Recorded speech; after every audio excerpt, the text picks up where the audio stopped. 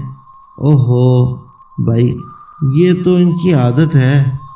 حکیم وہ بڑے پائے کے ہیں، نبض پکڑتے ہی مرض بتا دیتے ہیں۔ خاندانی حکیم ہیں، لیکن ان کے سینے میں حکیم کے ساتھ ساتھ ایک شاعر بھی چھپا ہوا ہے۔ سینہ نہ ہوا پنجرہ ہو گیا، گل بانو نے منہ بنا کر کہا۔ یہ بات برکت صاحب کے سر پر سے گزر گئی۔ ماں پارا کہاں ہے؟ انہوں نے دریافت کیا۔ تھوڑی دیر پہلے ہی بشرا کے ساتھ مارکیٹ گئی ہے۔ اچھا چلو، آئے گی تو اسے حکیم طولانی کے پاس لے جاؤں گا۔ میرا خیال ہے کہ اسے صرف کمزوری ہے، کوئی بیماری نہیں ہے، بڑی چنگی ہے وہ۔ چونکہ اس پر اتنا بھاری بھرکم جن سوار تھا، اس لیے اس کی طبیعت اب تک نڈال ہے۔ حکیم طولانی کی ایک ہی خوراک سے وہ چلاک اور پھرتیلی لومڑی ہو جائے گی۔ لومڑی؟ گل بانو چونک سی گئیں۔ اس کا مطلب ہے کہ حکیم صاحب اپنی دعا خود بھی کھاتے ہیں۔ تم کیا کہنا چاہتی ہو؟ برکت صاحب نے انہیں گورا۔ مجھے وہ خود بھی عود بلاؤں لگتے ہیں، وہ منہ بھرا کر بولی۔ تم سے تو بس الٹی سیدھی باتیں کروا لو۔ ارے ہاں بیگم، وہ ذرا گرما گرم چائے تو پلا دو۔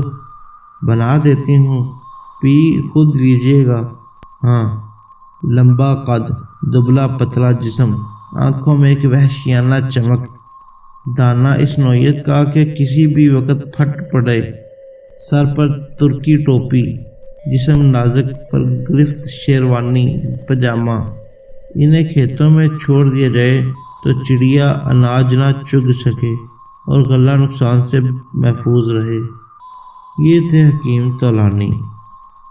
جس وقت برکت صاحب اور ماں پارا ان کے مکتب میں پہنچے تو وہ کسی گہری سوچ میں گم تھے۔ وہ کرسی پر اکڑوں بیٹھے ہوئے تھے، الٹے ہاتھ کی کوہنی میز پر ٹکی ہوئی تھی اور ہتھیلی نے چہرے کو تھام رکھا تھا۔ جیسے ہی برکت صاحب اور ماں پارا ان کے قریب پہنچے، وہ اچھل کر کرسی سے اترے اور ساتھ ہی چلائے، آ گیا بھائی، آ گیا۔ ماں پارا نے گھبرا کر برکت صاحب کی طرف دیکھا۔ وہ خود بھی حیران تھے کہ حکیم صاحب کو کیا ہو گیا۔ ابو جان، ماں پارا نے سرگوشی کی۔ حکیم صاحب کے پاس شاید کوئی مریض نہیں آتا، اسی لیے وہ ہمیں دیکھ کر اتنا خوش ہو رہے ہیں۔ واہ بھائی واہ، خوب آیا، واہ۔ پھر حکیم صاحب کی آواز آئی۔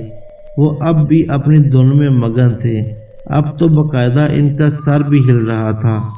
برکت صاحب نے ہمت کر کے انہیں متوجہ کرنے کی کوشش کی۔ حکیم صاحب، اتنا خوش مت ہوں، ہو سکتا ہے کہ ہم لوگ دوا نہ لیں۔ حکیم صاحب نے چونک کر ان کی طرف دیکھا، جیسے اب تک ان کی آمد سے بے خبر ہوں۔ تم لوگ کب آئے بھائی؟ آپ ہمیں دیکھ کر خوش نہیں ہو رہے تھے؟ ارے لا حول ولا قوت الا باللہ، وہ منہ بنا کر بولے۔ تم لوگ انسان ہو، بٹیر نہیں ہو کہ میں تمہیں دیکھ کر خوش ہو جاؤں۔ بٹیر کا گوشت مجھے بہت پسند ہے۔ پھر آپ کے خوش ہونے کی کیا وجہ ہے؟ برکت صاحب نے حیرت سے پوچھا۔ میرے خوش ہونے کی وجہ یہ تھی، ارے بھائی تم لوگ کھڑے کیوں ہو، بیٹھو۔ ہاں، انہیں اچانک خیال آیا، پھر وہ خود بھی اپنی کرسی پر برجمان ہو گئے۔ برکت صاحب اور ماں پارا بینچ پر بیٹھ گئے۔ نام کیا ہے بھائی؟ حکیم صاحب نے پوچھا۔ جی، میرا نام برکت ہے اور میری بیٹی ماں پارا ہے، انہوں نے تعارف کروایا۔ برکت: او، ارے یار، میری یادداشت بھی کمزور ہو گئی ہے۔ تمہیں تو میں اچھی طرح جانتا ہوں، بلکہ پورا محلہ جانتا ہے۔ دراصل بات یہ ہے کہ برکت میاں ایک مصرع صبح سے تنگ کر رہا تھا، کم بخت ابھی شعر مکمل ہوا ہے، اس لیے میں خوش ہو رہا تھا۔ مصرع کیا تھا حکیم صاحب؟ ماں پارا نے دلچسپی سے پوچھا۔ وہی مصرع تھا، جن کے چہرے پہ نور ہوتا ہے، عشق اس کو ضرور ہوتا ہے۔